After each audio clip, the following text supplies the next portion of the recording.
வணக்கம் நக்ஷத்ரா. இப்போ உங்களோட ஹோம்ஒர்க்கை தான் கரெக்ஷன் பண்ண போகிறேன். முதல்ல எழுதி இருக்கிறத நம்ம பார்த்துருவோம். ஓகே ஓகே நக்ஷத்ரா, அழகாக எழுதியிருக்கீங்க. ஒரு சின்ன கரெக்ஷன் மட்டும், இந்த கா சா பா இதெல்லாம் எழுதுறீங்க அப்படின்னா அதெல்லாம் அந்த கோடு லைனாக வந்ததுன்னா உங்களோட கையெழுத்து இன்னும் சிறப்பாக இருக்கும். இப்போவே ரொம்ப அழகாக தான் இருக்குது.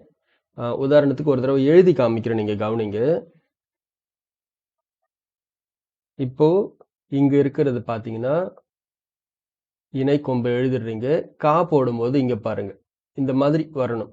அப்போ இன்னும் அழகா இருக்கும் பார்க்கறதுக்கு. கை கா டி கா ரா இம். அப்போ அந்த கா எழுதும்போது இந்த அமைப்புல எழுத பாருங்க, எல்லா எழுத்துமே. இப்போ இங்க கூட பார்த்தீங்கன்னா முருங்கைக்காய், இது கொஞ்சம் ஜூம் பண்ணி காமிக்கிறேன். இந்த இடத்துல இருக்கிற கா வந்து நீங்க மேல் கோடு ஸ்ட்ரெயிட்டா எழுதுனீங்கன்னா இன்னும் அழகா இருக்கும். கவனிச்சிங்கன்னா தெரியும். மேல் கோடு என்ன பண்ணணும், ஸ்ட்ரெயிட்டா வந்துச்சுன்னா உங்களோட கையெழுத்து இன்னும் அழகா மாறும்.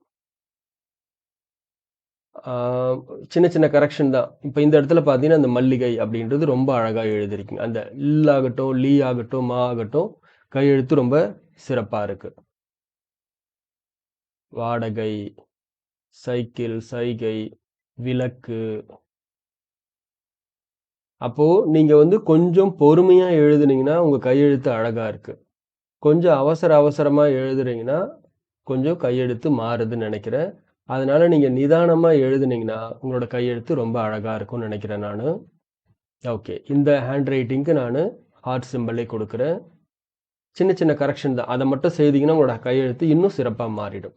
எப்படி படிச்சிருக்கீங்கன்னு பார்க்கலாம். கடிகாரம், கைப்பந்து, கையேடு, கைபேசி, கைவிளக்கு, முருங்கைக்காய்,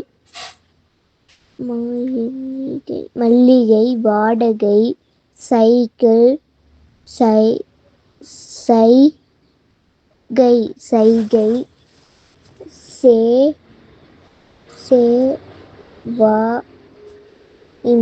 சைவம், பச்சை, திராட்சை, அமாவாசை, வரிசை, எலுமிச்சை, குடை, முட்டை, ஆடை.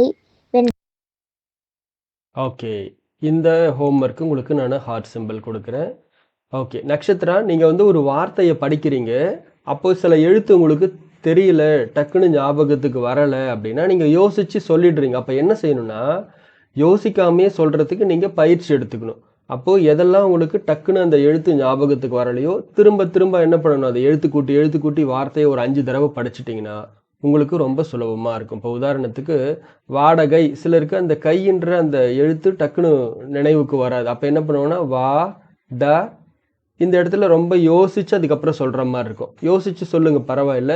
சொன்னதுக்கு அப்புறமா என்ன செய்யணும்னா வா ட கை வாடகை, வா ட கை வாடகை, வா ட கை வாடகை, இந்த மாதிரி ஒரு 5 தடவை பயிற்சி எடுத்துடணும். பயிற்சி எடுத்ததுக்கு அப்புறமா நீங்கள் இந்த வார்த்தையை பார்த்தீங்கன்னா எழுத்துக்களையே நீங்கள் கவனிக்கலைன்னா கூட வாடகை அப்படின்றத அழகாக படிச்சிடலாம். இந்த மாதிரி நீங்கள் முயற்சி செய்யுங்க. ஏன்னா நீங்கள் 5ஆம் வகுப்பு வந்துட்டீங்க.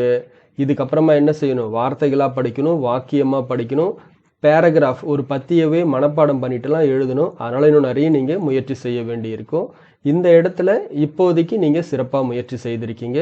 வாழ்த்துக்கள் நக்ஷத்ரா.